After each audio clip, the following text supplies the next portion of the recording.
ka dito, ha? Mababait ang mga batang to. Matutuwa ka rito. Enjoy ka dito, ha? Oo, yan. Patakbo-takbuhin niyo muna rito. Huwag niyo payagang magtamad-tamaran yan. Okay! Baby G ang pangalan nito, ha? Sige, larin niyo na. Takbo na! Takbo, takbo! Takbo pa! Hi. Hi! Hi, Father Dylan. Simulan mo na pala ang volunteer work. Ang bilis ah. Hindi naman. Nagpa-check up kasi ako ngayon. Wala na akong magawa kaya pumasyal na ako dito. Ano nangyari? Sa baby? Oh. Okay naman. Good. Pintura yan? Oh, Sama ako. okay. Tulong ka? Oo, tara. Sige lang kids, maglaro pa kayo dyan. Baka maligaw yan ha.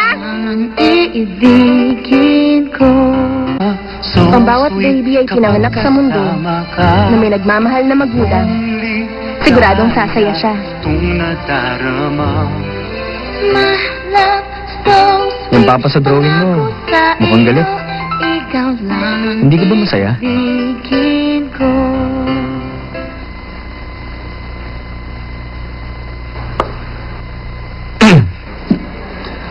Dahil ba nakita mo ang divorce agreement? Paano mo nalaman? Kahapon, nakita ko nung tinutulungan kita. Pero nung nakita kita na masaya kang umuwi, hindi pala. Hindi naman. Sana nga lang, kapag sinilang ko na ang batang ito, may sisilungan siya mula sa ulan. Sana lang. Sigurado ako na mamahalin siya ni Steven at ni Grandma. Eh, ikaw? Nasaan ka na nun? Tingin ko.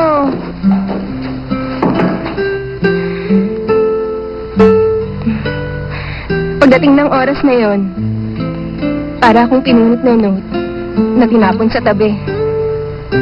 At mawawala na sa buhay ni Steven. Walang may iiwang marka. Huwag kang mag-alala sa akin. Gaya ng sticky note, dumidikit ako kahit saan. Oh, Father, ang bait ng family sa drawing mo ah. Oh? Hmm, Yan ang dream house namin ng kapatid ko. kapatid? Cindy ang pangalan niya. Dati pa kasi ako nangangarap na makatira sa isang bahay na may mainit na fireplace. Ganun ba? Cindy rin ang pangalan niya? Kaya nga, binabantayan kita. Para kasing katabi ko lang siya ngayon. Nasaan na ba siya? Ewan ko nga ba. Namatay ang magulang namin nung maliit kami. Tsaka, nung bata kami, natutulog kami sa kotse. Malamig Gusto ba? niyang kumain ng mainit na tinapay. mainit na tinapay. Sige, kuha kita ng tinapay. Hindi ko alam na ang pagbili ko ng tinapay, ang huling magagawa ko para sa kanya. Kukuha na sana ako ng favorite niyang strawberry na tinapay. Tapos, umandar na ang truck.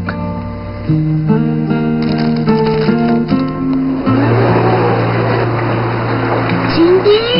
Cindy! Kuya! Cindy!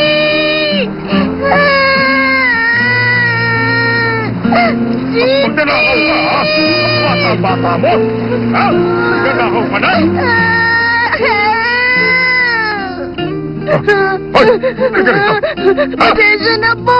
Ilang araw na po Ano? kaming hindi kumakain! Paano po ang kapatid ko? Kapatid mo! Nasaan na siya? Ha? Sinungaling! Magnanakaw ka! Dapat sa'yo paluin! Paluin! Ha? Akin ang bata. Mali ang ginagawa mo. Nawala na si Cindy. Yung pare, siya nagdala sa akin dito at nagpalaki sa akin.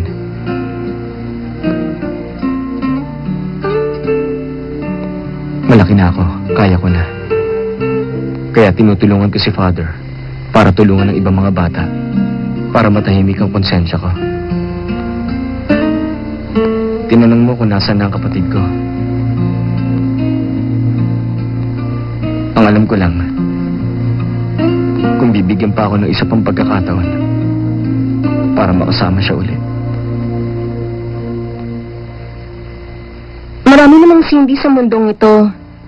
Bawat isa may pag-asa pa. Ang kapatid mo, siguradong nabubuhay pa siya sa mundo. Hinihintay ka lang nun. Kaya huwag kang susuko.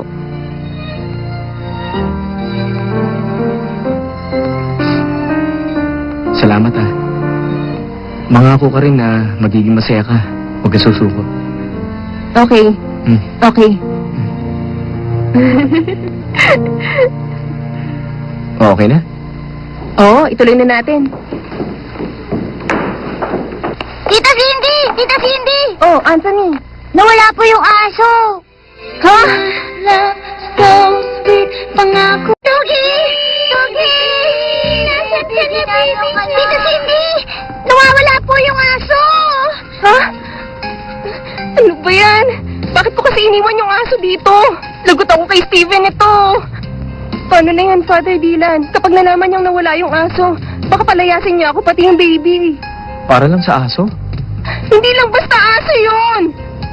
Ang aso na yun ang iniwan sa kanya ni Ana para alagaan niya. Marami silang importanteng alaala doon. Naku naman, lagot na ako ngayon. Bumalik ka na. Pag nahanap ko, tatawagan kita. Hindi pwede. Kailangan pa natin ng panahon. Kapag hindi ka bumalik, mag-iisip na sila. Hahanapin namin. Hmm?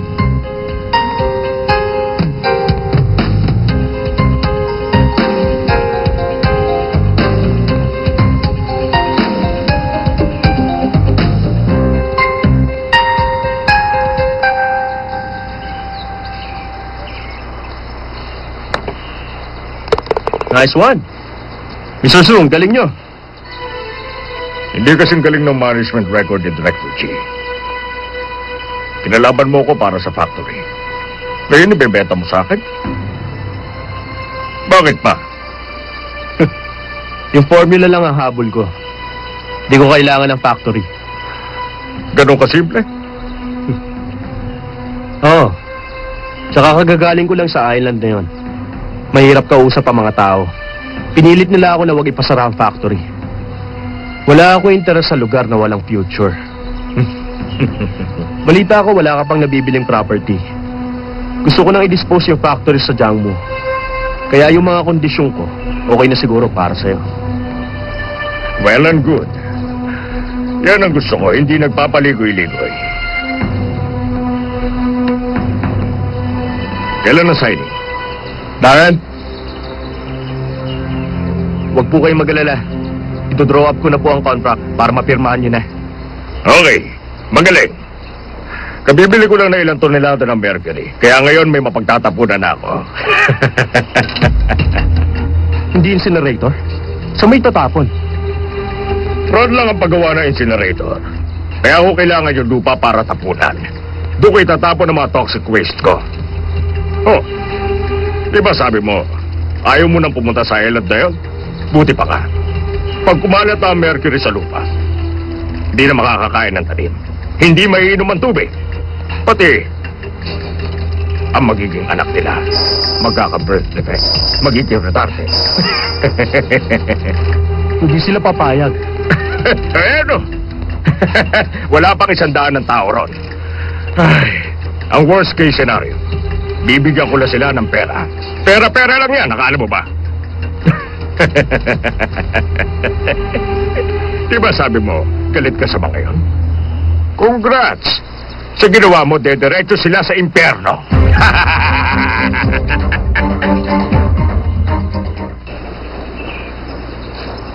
Direktor, nag-echo business si Mr. Zhu. Pero kasali sa triad yun. Mahirap banggain yun. Direktor, di ka pwede mag-back out. Walang kwenta ang factory na yun. Tutubo pa nga tayo eh. Tama na. Oh, Direk.